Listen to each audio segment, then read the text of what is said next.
چونکہ مکہ کے آخری دور میں یعنی 11-12 نبوی کے بعد ہوا ہے، تو اس میں ویسے ہی تنبیہ کی گئی ہے، ویسے ہی سمجھانے کی کوشش کی گئی ہے۔ اس رکوع کی پہلی آیت میں اللہ تعالیٰ نے بتایا کہ اب تمہیں بار بار سمجھایا جا رہا ہے، 11-12 سال سے تمہیں سمجھایا جا رہا ہے، اب بھی اگر تم نہیں سمجھتے تو اللہ تعالیٰ اس دعوت کا رخ کسی اور بستی یعنی یثرب مدینہ کی طرف کرنے والا ہے۔ وہ اگر اس دعوت کو قبول کر لیں گے تو ان کا رتبہ مکہ والوں سے، کافروں سے، مشرکوں سے بڑھ جائے گا۔ تو اللہ تعالیٰ نے ان کو سمجھانے کے لیے طرح طرح سے حوالے دیے، طرح طرح کی مثالیں دیں، ان کے اپنے جسم سے مثالیں دیں، ان کی اپنی تخلیق سے مثالیں دیں، ان کے اپنے معاشرے سے مثالیں دیں، ان کے اپنے کاروبار سے مثالیں دیں، اور کائنات سے، زمین و آسمان سے، زمین و آسمان کے درمیان کی چیزوں سے مثالیں دیں۔ ساری مثالیں دے دے کر اللہ تعالیٰ نے سمجھایا کہ اللہ کے ساتھ شرک نہ ٹھہراؤ، اللہ تعالیٰ یکسر ہے، ہمسر اس کا کوئی نہیں، وہ اکیلا ہے، یکتا ہے۔ وَلَقَدْ صَرَّفْنَا فِي هَذَا الْقُرْآنِ لِيَذَّكَّرُوا۔ اے نبی ان مشرکین مکہ کو سمجھا دیجئے کہ ہم نے قرآن میں طرح طرح سے دلائل دیے ہیں کہ ان دلائل کو دیکھ کر، قرآن کی آیات کو دیکھ کر کوئی بھی عقل والا مشرک، عقل والا کافر سوچ سمجھ کر اسلام پر، سیدھے راستے پر آ سکتا ہے۔ یہ ساری باتیں ہم نے، یا ساری وحی یا ساری دلیلیں ہم نے ان کو سمجھانے کے لیے کی، لیذکروا، تاکہ یہ سمجھ جائیں۔ یہ ساری وحی نازل ہونے کا مقصد اور کوئی نہیں تھا، انسان کی بھلائی تھی، مشرکوں کو سیدھے راستے کی طرف لے کر آنا تھا۔ وَمَا يَزِيدُهُمْ إِلَّا نُفُورًا، لیکن ان کی ہٹ درمی دیکھیں اور ان کی پھوٹی قسمت دیکھیں کہ جب بھی کوئی آیت نازل ہوئی تو ان کے کفر میں اور ان کے دور ہونے میں اضافہ ہی ہوتا رہا۔ جیسے جیسے آیات نازل ہوتی گئیں وہ حق سے اور زیادہ دور ہوتے گئے، تو اللہ تعالیٰ نے ان کے حق کا انکار کرنے کی وجہ سے ان کے کانوں پر، ان کے دلوں پر مہر لگا دی۔ اب نصیحت یا ہدایت کی بات ان کے کانوں میں یا دل میں نہیں پہنچے گی۔ قُلْ لَوْ كَانَ مَعَهُ آلِهَةٌ كَمَا يَقُولُونَ، اے نبی فرض کرو کہ اگر کوئی دوسرا معبود ہوتا جیسا کہ یہ مشرکین مکہ کہہ رہے ہیں۔ اللہ تعالیٰ نے ساتھ یہ بھی بتا دیا کہ دوسرا کوئی معبود نہیں ہے۔ یہ تو ان مشرکین مکہ کو سمجھانے کے لیے کہا جا رہا ہے کہ فرض کرو آپ دونوں طرف سے سوچیں کہ اگر مشرکین مکہ کی بات درست ہوئی تو فائدہ کس کا ہوگا، نقصان کس کا ہوگا، اور اگر آپ صلی اللہ علیہ وسلم کی بات درست ہوئی تو فائدہ کس کا ہوگا، نقصان کس کا ہوگا۔ تو دونوں گروہوں کو چاہیے، مسلمانوں کو، کافروں کو، کہ دونوں طرف سے سوچیں کہ قیامت اگر واقعہ ہوئی اور حساب کتاب اگر ہوا تو کس کا زیادہ نقصان ہوگا۔ تو ہر ایک کو اپنے نقصان سے بچنا چاہیے اور اپنے فائدے کی کوشش کرنی چاہیے۔ نبی مشرکین سے پوچھو کہ بالفرض اگر کوئی دوسرا الہ ہے جیسا کہ یہ کہہ رہے ہیں، اذن لابتغوا الی ذی العرش سبیلا، تو دوسرے الہ نے اللہ سے عرش چھیننے کی کوشش کیوں نہیں کی؟ اگر کوئی دوسرا معبود ہوتا تو وہ اللہ سے اللہ کی حکمرانی بھی چھیننے کی کوشش کرتا، اور ان دونوں خداؤں کی آپس میں لڑائی ہو جاتی، اور لڑائی کا نقصان یہ ہوتا کہ دونوں اگر طاقتور ہوتے تو اس کی زد میں عوام پستی، مخلوق پستی، اور اگر ان میں سے کوئی ایک کم طاقت والا ہوتا تو وہ شکست کھا جاتا۔ تو اگر ان کے ذہن میں ایسی کوئی بات ہے تو ان سے پہلے ہی کنفرم کروا لیں کہ وہ دوسرا خدا کس کو کہتے ہیں اور اس کی طاقت ان کے نزدیک کتنی ہے، اللہ کے برابر ہے یا اللہ سے کم ہے۔ جب اس کو حکمرانی ملی ہوئی ہے تو اس نے دوسرے بادشاہ یعنی اللہ سے اس کا تخت چھیننے کی کوشش کیوں نہیں کی؟ جب اس نے کوشش نہیں کی اور دنیا کا نظام درہم برہم نہیں ہوا تو یہ اس بات کی دلیل ہے کہ خالق، مالک اور بادشاہ صرف ایک ہی ہے۔ اسی کی وضاحت سورہ ہجر میں گزری، لَوْ كَانَ فِيهِمَا آلِهَةٌ إِلَّا اللَّهُ لَفَسَدَتَا، اگر زمین و آسمان میں کہیں بھی اللہ کے علاوہ کوئی اور معبود ہوتا، انہوں نے تو 360 بت بنا رکھے ہیں، معبود بنا رکھے ہیں، 360 کو چھوڑو، اگر ایک بھی ہوتا اللہ کے علاوہ کوئی اور اللہ کا شریک یا اللہ کی خدائی میں، اللہ کے اختیارات میں شریک ہوتا، تو زمین و آسمان کا نظام ان کی خوشامد کی وجہ سے یا ان کی اقتدار کو حاصل کرنے کی حرص کی وجہ سے یہ دنیا کا نظام ختم ہو جاتا۔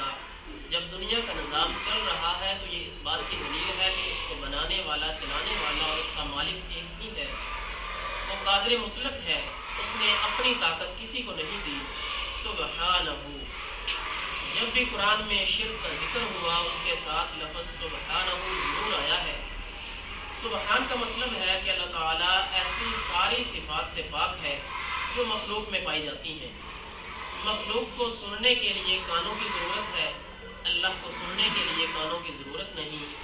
مخلوق کو سمجھنے کے لیے دل اور دماغ کی ضرورت ہے، اللہ کو دل اور دماغ کی کوئی ضرورت نہیں۔ مخلوق کو حواس خمسہ کو یا جسم کو استعمال کرنے کے لیے اس کے اندر روح کی ضرورت ہے، اللہ تعالیٰ کو ایسے اسباب کی کوئی ضرورت نہیں۔ وہ مسبب الاسباب ہے، وہ بغیر اسباب کے بھی کچھ کر سکتا ہے، سب کچھ کر سکتا ہے۔ یہ اسباب تو صرف مخلوق کے لیے ایک بہانہ ہے کہ مخلوق ان کے ذریعے کوئی کام کرے گی۔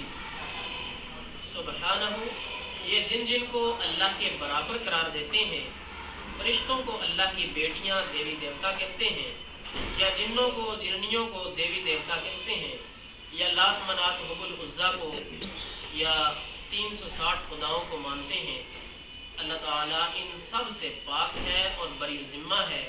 کوئی بھی اللہ تعالیٰ کی خدائی میں، اللہ تعالیٰ کے اختیارات میں شریک نہیں ہے۔ وَتَعَالَى، اللہ تعالیٰ تو ان ساری باتوں سے بلند ہے۔ جس طرح یہ عقیدے بنا رہے ہیں کہ کسی دربار میں پہنچنا ہو تو ہمیں کسی وسیلہ کی ضرورت ہوتی ہے، سفارش کی ضرورت ہوتی ہے، تو ہم اللہ تعالیٰ کے سامنے لات کی، منات کی، حبل کی، عزا کی سفارش پیش کرتے ہیں۔ عزیر علیہ السلام اللہ کے پیغمبر گزرے ہیں، بڑے لاڈلے پیغمبر تھے، جس طرح موسیٰ علیہ السلام لاڈلے پیغمبر ہیں۔ تو عزیر علیہ السلام کا انہوں نے بت بنایا تھا اور اس کا نام عزا رکھا تھا۔ اور حابیل علیہ السلام جو دنیا پہ سب سے پہلے شہید ہوا، ناحق شہید ہوا، اور تمام شہداء کو شہادت کا جو ثواب ملے گا اس میں سے حابیل کا بھی حصہ ہوگا۔ تو حابیل کا جو انہوں نے سب سے بڑا بت بنایا اس کا نام حبل رکھا۔ وہ جتنے بھی نیک لوگوں کو، پیغمبروں کو، اولیاء کو پکارتے تھے یا ان کو یاد کرتے تھے، وہ کہتے یہ ہمارے سفارشی ہیں، جیسا کہ ابو جہل کے الفاظ سورہ زمر میں وارد ہوئے ہیں، مَا نَعْبُدُهُمْ إِلَّا لِيُقَرِّبُونَا إِلَى اللَّهِ زُلْفَىٰ۔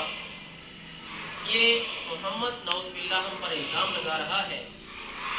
ہم تو لات منات حبل عزا کو خدا نہیں مانتے، بلکہ اس کو تو وسیلہ مانتے ہیں کہ یہ ہمارے سفارشی ہیں، ہماری بات اللہ تک پہنچا دیتے ہیں۔ تو اللہ تعالیٰ نے کہا سبحانہ وتعالی، اللہ ان ساری باتوں سے پاک ہے اور ان سفارشوں سے، وسیلوں سے، یا جس طرح دنیا کے دربار میں حاضری ہوتی ہے، ان سارے قوانین سے اللہ تعالیٰ بلند اور بالا تر ہے۔ عما یقولون علوا کبیرا، یہ جتنی بھی باتیں کرتے ہیں، جتنے بھی غلط یا شرکیہ عقائد بناتے ہیں، ان سب سے اللہ تعالیٰ بہت بلند ہے اور بہت بڑا ہے۔ اللہ تعالیٰ کی ذات اتنی بڑی ہے اور اس کی صفات اتنی زیادہ ہیں، کمال درجے کی صفات ہیں، اور اللہ تعالیٰ کی قدرت اتنی حاوی ہے، وہ جو چاہے، جب چاہے، جیسا چاہے کر سکتا ہے۔ تو یہ جتنی بھی صفات اللہ کی طرف منسوب کر رہے ہیں یا اللہ کے شرکاء کی طرف منسوب کر رہے ہیں، یہ ساری صفات مخلوق میں ہو سکتی ہیں یا انسانوں میں ہو سکتی ہیں، اللہ میں یہ صفات نہیں۔ اللہ کی تمام صفات اعلیٰ ہیں۔ تسبح له السماوات السبع والارض ومن فیہن، اللہ تعالیٰ نے سمجھانے کے لیے کہا کہ جتنی بھی کائنات ہے، آسمان ہے، زمین ہے، یا آسمانوں کی اور اقسام ہیں، 7 آسمان ہیں، یا زمینوں کی جتنی بھی قسمیں ہیں، سیارے ہیں، یا ان دونوں کے درمیان، آسمان و زمین کے درمیان جتنی بھی مخلوقات ہیں، چاہے وہ جاندار ہو یا بے جان ہو، وہ ساری اللہ تعالیٰ کی تسبیح بیان کرتی ہے۔ وہ ساری مخلوقات یہ کہتی ہیں کہ اللہ تعالیٰ مخلوق کی طرح نہیں ہے، اور اللہ تعالیٰ کے ساتھ ویسے معاملہ یا ویسے مثالیں پیش نہیں کرنی چاہیے جو مخلوق کے لیے پیش کی جاتی ہیں۔ بعض صحابہ کرام کہتے ہیں کہ جب ہم مکہ میں تھے اور آپ صلی اللہ علیہ وآلہ وسلم کے ساتھ کھانا کھانے لگتے تو ہمیں کھانے کی تسبیح سنائی دیتی تھی، اور آپ صلی اللہ علیہ وآلہ وسلم نے بھی بعض اوقات تسبیح کھانے کی سنی تھی کہ کھانا اللہ کی تسبیح بیان کر رہا ہے، سبحان اللہ کہہ رہا ہے، اور اللہ تعالیٰ کو تمام مثالوں سے بری ذمہ قرار دے رہا ہے۔ اس کے علاوہ اور بھی کافی واقعات ہیں۔ استوانہ ہنانا سب سے مشہور واقعہ ہے، یہ آپ صلی اللہ علیہ وآلہ وسلم کا معجزہ ہے۔ جب آپ صلی اللہ علیہ وآلہ وسلم مسجد نبوی میں ایک کھجور کے تنے کے ساتھ ٹیک لگا کر سہارا لے کر خطبہ ارشاد فرمایا کرتے تھے، تو ایک بڑائی نے کہا کہ سرکار میں آپ کے لیے ایک ممبر بنا دیتا ہوں کہ آپ کھڑے کھڑے خطبہ دیتے ہیں، تقریر کرتے ہیں، آپ اس پر بیٹھ کر تقریر کیا کریں۔ تو اس کے ساتھ ہی ایک عورت آئی، اس نے کہا کہ میرے بھی بڑائی مزدور کافی ہیں، میں آپ کے لیے ایک ممبر بنوا دیتی ہوں۔ تو اس آدمی نے اور اس صحابیہ نے دونوں نے اکٹھے ہی کام شروع کیا۔ ایک نے ممبر بنایا وہ 3 سٹیپ کا تھا، ایک نے بنایا وہ 4 سٹیپ کا تھا۔ تو آپ صلی اللہ علیہ وآلہ وسلم نے 4 سٹیپ والے ممبر کو پسند کیا اور دوسرے کو بھی کسی اور مسجد میں بھجوا دیا۔ جب آپ صلی اللہ علیہ وآلہ وسلم ممبر پر بیٹھے تو خطبہ دینے لگے تو مسجد سے کسی کے رونے کی، بچے کی طرح بلبلانے کی آواز آنے لگی۔ آپ صلی اللہ علیہ وآلہ وسلم سمجھ گئے کہ کون رو رہا ہے۔ صحابہ کرام آس پاس ایک دوسرے کی طرف دیکھنے لگے اور پریشان ہو گئے کہ یہاں کوئی جن تو نہیں آ گیا جو ہمیں ڈرانے کے لیے، پریشان کرنے کے لیے اور آپ صلی اللہ علیہ وآلہ وسلم کی باتوں سے توجہ ہٹانے کے لیے بیٹھا ہو۔ تو آپ صلی اللہ علیہ وآلہ وسلم اپنے ممبر سے اترے اور ستون کے پاس گئے، ستون پر ہاتھ رکھا تو ستون چپ ہو گیا۔ پھر آپ صلی اللہ علیہ وآلہ وسلم واپس ممبر پر آئے، پھر تقریر شروع کی تو ستون دوبارہ رونے لگا۔ پھر آپ صلی اللہ علیہ وآلہ وسلم ستون کے پاس آئے اور ستون سے باتیں کرنے لگے اور ستون بھی آگے سے جواب دینے لگا، اور صحابہ اکرام نے جو مسجد نبوی میں بیٹھے تھے یہ ساری باتیں سنی۔ تو صحابہ اکرام نے یہ باتیں سنی کہ آپ صلی اللہ علیہ وآلہ وسلم ستون کو کہہ رہے ہیں کہ تو کیوں رو رہا ہے؟ تو کہنے لگا کہ آپ کی جدائی مجھ سے برداشت نہیں ہو رہی۔ پہلے آپ میرے ساتھ ٹیک لگا کر سہارا لے کر تقریر کرتے تھے، میرے بہت قریب ہوتے تھے، میرے جسم کے ساتھ آپ کا جسم لگتا تھا تو مجھے بڑی خوشی محسوس ہوتی تھی۔ آپ صلی اللہ علیہ وآلہ وسلم نے کہا کہ میں آپ سے دور تو نہیں ہوا، بالکل آپ کے سامنے ممبر پر بیٹھا ہوں، آپ مجھے دیکھ بھی سکتے ہیں۔ تو ستون کہنے لگا کہ صرف دیکھنے سے تو دل نہیں بھرتا، آپ کے جسم کو چھونا بھی چاہتا ہوں اور آپ کے جسم سے برکت حاصل کرنا چاہتا ہوں۔ تو آپ صلی اللہ علیہ وآلہ وسلم نے کہا کہ بتا تجھے کیا چاہیے، یا تو جنت میں میرا ساتھی ہوگا یا تجھے دنیا میں میرا پورا ساتھ چاہیے، میں ممبر کو ہٹوا دیتا ہوں اور ساری زندگی تیرے ساتھ سہارا لے کر تقریر کرتا رہوں گا۔ تو ستون نے سوچا اور کہا کہ مجھے آخرت کا تیرا ساتھ چاہیے۔ تو ستون کو آپ صلی اللہ علیہ وآلہ وسلم نے دفنا دیا، اور آپ صلی اللہ علیہ وآلہ وسلم نے صحابہ اکرام کو کہا کہ اگر میں اس کو نہ دفناتا یا ستون راضی نہ ہوتا تو قیامت تک یہ روتا ہی رہتا اور میری جدائی میں آنسو بہاتا رہتا، اور لوگ یا بچے اس کے رونے کی وجہ سے پریشان ہو جاتے اور ڈر جاتے۔ تو یہ ستون نے بہت اچھا فیصلہ کیا ہے کہ اس نے دنیا کی ختم ہونے والی زندگی پر آخرت کی ہمیشہ کی پائیدار زندگی کو ترجیح دی ہے۔ اور اسی طرح مخلوقات کی تسبیح کی مثالیں اور بھی بہت زیادہ ہیں کہ مچھلی کی بھی تسبیح بعض اوقات صحابہ نے یا تابعین نے سنی ہے۔ اور اس کے علاوہ آپ صلی اللہ علیہ وآلہ وسلم ایک پتھر کو یاد کیا کرتے تھے اور کہتے کہ جب تک مجھ پر وحی نازل نہیں ہوئی تھی، یعنی میری عمر کے ابتدائی 40 سالوں میں ایک پتھر مجھے سلام کیا کرتا تھا، مجھے آج بھی وہ پتھر یاد ہے، اور میرے نبوت ملنے کے بعد بھی وہ مجھے سلام کیا کرتا تھا۔ پھر مجھے سمجھ آئی کہ یہ پتھر مجھے سلام کیوں کرتا ہے۔ اور اس کے علاوہ آپ صلی اللہ علیہ وآلہ وسلم نے استنجا کرنے کے جو آداب بتائے اس میں بھی بتایا کہ سبز پتے بھی اللہ تعالیٰ کا ذکر کرتے ہیں، تو سبز پتوں کے ساتھ استنجا نہ کرو، اور مٹی کے ڈیلے بھی اللہ تعالیٰ کا ذکر کرتے ہیں، تسبیح کرتے ہیں۔ تو جب تم مٹی کو نجاست ختم کرنے کے لیے استعمال کرنے لگو تو اللہ کا نام لے کر اس مٹی کو 3 دفعہ زمین پر مارو پھر اس مٹی کو پتہ چل جائے گا کہ مجھے نجاست صاف کرنے کے لیے استعمال کیا جا رہا ہے، تو وہ اللہ کا ذکر ختم کر دے گا، خاموش ہو جائے گا۔ اسی طرح کے بہت زیادہ واقعات ہیں جو عقل والوں کے لیے اور ایمان والوں کے لیے نشانیاں ہیں۔